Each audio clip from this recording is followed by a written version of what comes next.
Step 1, wake up early, gonna rise with the sun. Step 2, get some good, some food in you. Step 3, think real hard about what you wanna be. Step 4,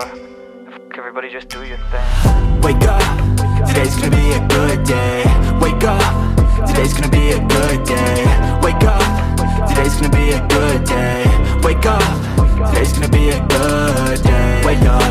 today's gonna be a good day. Wake up, today's gonna be a good day. Wake up, today's gonna be a good day. Wake up, today's gonna be a good day. 卡达的组员都知道说，地勤他很常把乘客乱拆散。阿拉伯人的家庭很多时候孩子就是多于3个，爸爸妈妈，爸爸可能又有3个老婆，那3个老婆又可能各自生了不知道几个小孩，所以如果是阿拉伯家庭一整个出动去旅游的话，那个数目是很可观的。所以一到飞机上的时候呢，那一些家庭的人他们就会开始要求空服员找位置换位置，我们空服员没有那个资格帮你换位置，所以我们很常会跟客人讲说，你可以自己去 negotiate 换位置这一件事情，必须在你 check in 的时候就要先跟地勤先要求好了，无法说上飞机的时候再跟空服员要求，因为空服员我们没有那个权利。在卡达航空的时候呢，组员是被规定说，如果你今天要去协助旅客换位置的话，老实说它是有一个小小的规定所在，建议他不要从你的 zone 换到别的 zone， 因为呢他今天如果是在你的 zone 的话，代表他就是你今天要服务要负责的客人，所以说如果他今天换到别的组员的 zone 去了，那可能到时候发生了什么事情要去找这一个旅客的话，就会非常非常的麻烦。很多时候组员无法控制这些情形发生，因为可能旅客跟旅客自己私底下就换好了，也没有跟组员讲他们换位置，就会造成一些问题啦。这个客人他可能有点特别餐，到时候要发餐点的时候，这个特别餐我们就不知道要发给谁。如果当大家都就定位，这个时候就会在机场里面开始播放 safety demonstration， 就是 safety video。safety video 结束之后呢，组员会做一件事情，那就叫做 final walk around。那第6个部分就是 final walk around。Final walk around 的用意呢，就是让组员在飞机一个航班起飞前做最后的确定。第一个，他们的 tray table 都收好了，他们的椅背都往上靠了。的用意呢，就是当你今天要紧急撤离，在飞机还没有起飞之前紧急撤离所有的旅客的时候呢，大家逃生的速度才会比较快。如果你的椅背是往后靠的，你会造成座位后面的那一个人的逃生速度变慢。每一个组员要去自己的 zone 那边去看乘客有没有把安全带系好。第3个呢，就是在确保说飞机的逃生门那边没有坐小朋友，坐在飞机逃生门旁边的旅客都是有事先就是由地勤先去安排过的。第一个不能是老人，有什么状况的人坐在那个地方，因为你坐在逃生门旁边的旅客，今天一个航班发生什么意外的时候，必须就是由那一些旅客一起协助空服员。现在讲的都是在地面上啊，起飞之后如果说可能要把小朋友安排到逃生门旁边的话，其实还是可以的。但我们现在讨论的就是在地面上的时候，完全不可以有小朋友或是婴儿坐在逃生门旁边。Final walk around 之后，就会发现突然飞机很安静，组员就开始坐在他们的位置上面，然后系上安全带之后准备要起飞了。组员必须坐在他们自己的 jump seat。你会发现组员他们会很安静，这个时候呢，也不要想说要搭讪你前面很漂亮的空服员，千万不要，因为组员他们在飞机起飞的时候，他们坐在 jump seat 上，你会觉得他们好像是在放空，其实没有。这个时候我们组员在脑海里想的东西就是我们今天这个飞机里面的逃生门有几个，在哪里，然后每一个逃生门呢，它的紧急的逃生设备有哪一些，如果发生了紧急事件，我的紧急逃生的口号我要呼喊什么口号。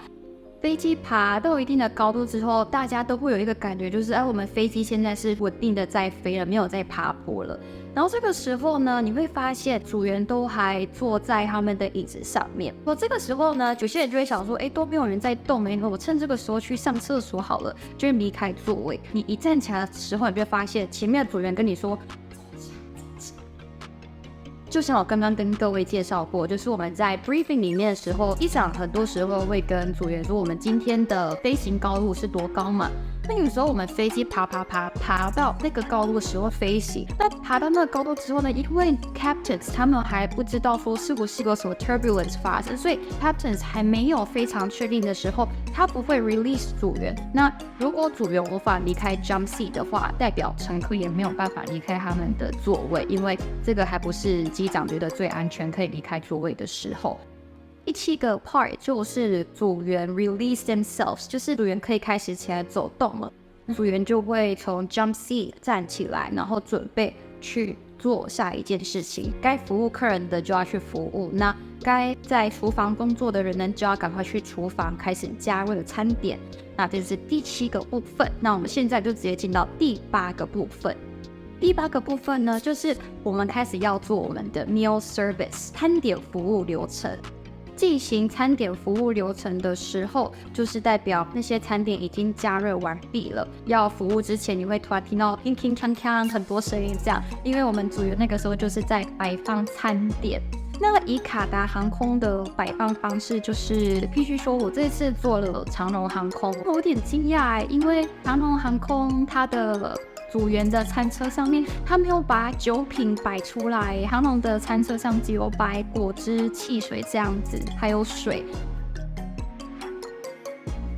那如果是以卡达航空的话呢，每一个组员的餐车上面最基本的就是要有水、果汁，还有如果是早餐的话呢，就会放咖啡，然后再来就是最重要的酒品啦，有 whisky、vodka， 然后 gin。你的餐车里面又会有 soft drinks， 很多各式各样的汽水种类。在卡达航空的餐车，每一个组员的餐车里面都超多东西，各式各样的喝的跟一些酒类这样子，然后冰块什么都在组员的餐车上面的。如果你今天想要去卡达航空当空服员，我会非常的建议你就是好好的去训练你的肌肉。接下来要讲的就是一个非常恐怖的事情。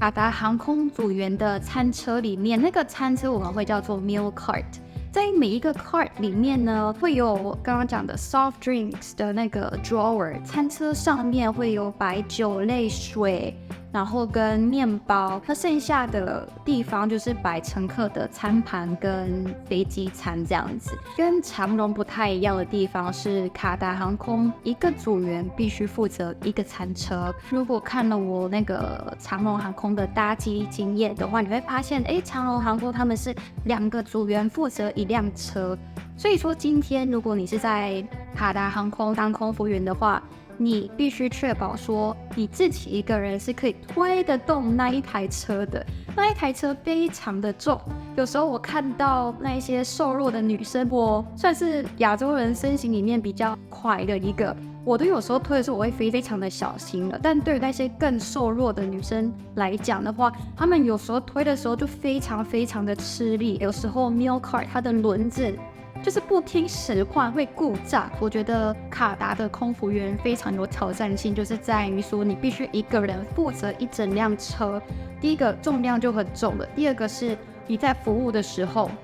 你一个空服员你要对40个客人，就是你要发40份餐点，而且餐点有时候如果说已经没有鸡肉了，他们想要吃鸡肉，你又要跑来跑去的去，就是看别的组员有没有鸡肉可以给你这样子。这也是我觉得为什么就是在卡达航空当空服员非常有挑战性，而且可以训练你的做事的速度，然后自立自强，就是第8个部分 meal service。你发完餐点之后，在乘客吃完之后，你要收餐盘，这个部分我们叫做 clearance。收餐盘的时候一样，如果今天是满舱的话，那就一样，一个组员自己收40个餐盘，然后车子会是一样的东西在上面，酒类，然后可能会多了咖啡跟茶这样子。长荣的部分就不太一样，只是长荣他们在做 clearance 的时候，一样是2个人一组一起去收东西，然后2个人一组去发东西。这就是外商中东航空跟台湾的长荣航空不一样的地方，就是你在外商的话，你真的很多时候是要自己独自面对所有的事情。第9个部分就是要开始准备餐车了。第8个部分就是 meal service， 可是 meal service 之前你要准备你的餐车。第10个我要来跟大家分享的就是 special meal 特别餐的一个部分。有些航空公司发放 special meal 的时候，它是会先发给那些有特别餐的旅客，不管是什么特别餐，他们都会先发放。发放完之后呢，再来就是把车子推出来，然后做一般餐的服务。但在卡达航空，它特别的地方是它的 special meal， 它会先发放的人只有限定那一些，像是你是小朋友儿童餐，它会先发给小朋友嘛，又要先让小朋友吃。那一些可能有糖尿病的，他们血糖不能过低的，我们讲的是 diabetic meal， 这2种特别的人，他们才会先拿到他们的特别餐。那其他的特别餐呢，就会一同与其他乘客的一般餐点做发放。接下来要讲的就是第11个部分，就是我们说的 call bells。当大家都吃饱喝饱之后，上厕所也上完之后，如果乘客按了服务铃，我们就必须走到他旁边去问他需要什么样的服务。除了 attend call bells 这件事情以外呢，你会发现组员很长时候也会在走到那边走来走去。一般来说，我们组员其实是被要求要在 cabin 里面走来走去的，那就是为了要预防说有乘客突然间就是在他自己的位置上晕倒。有一次我就是刚好走到一半，就有一个乘客突然就拉我，他就跟我讲说他的妈妈就是突然无法呼吸。那就好险那一天我就是有确实的没有偷懒，我有确实的在 cabin 每30分钟走一趟，所以才能及时发现，然后及时就是帮那位老妇人上氧气瓶这样。第12个部分就是我们要讲的 close the galley， 就是要把厨房关起来了。当你今天发现组员开始在厨房把所有东西都要收好的时候呢，代表我们准备要降落了。第13个部分，你就会发现组员开始叫醒乘客说我们要降落咯，能不能把椅背也靠回去。然后呢，组员一样会在 secure the cabin， 要看大家有没有把安全带就是系上，然后厕所还有没有人躲在里面上厕所不出来，就要确保这些事情。然后逃生门旁边是不是有小孩，这都是组员必须再次做的事情。最后座舱长会就是从前面这样子再绕到后面去看，是不是商务舱跟经济舱全部的旅客都有做到这些事情。这就是第13个部分。进入到最后一个部分，就是我们准备降落了。那 landing 的时候呢，组员会做什么事情呢？就是跟刚刚要起飞前做的事情是一样的。这个时候呢，你就会发现组员又坐回去他们的 jump seat， 他们又系上了他们的安全带，他们又开始进入了集中模式。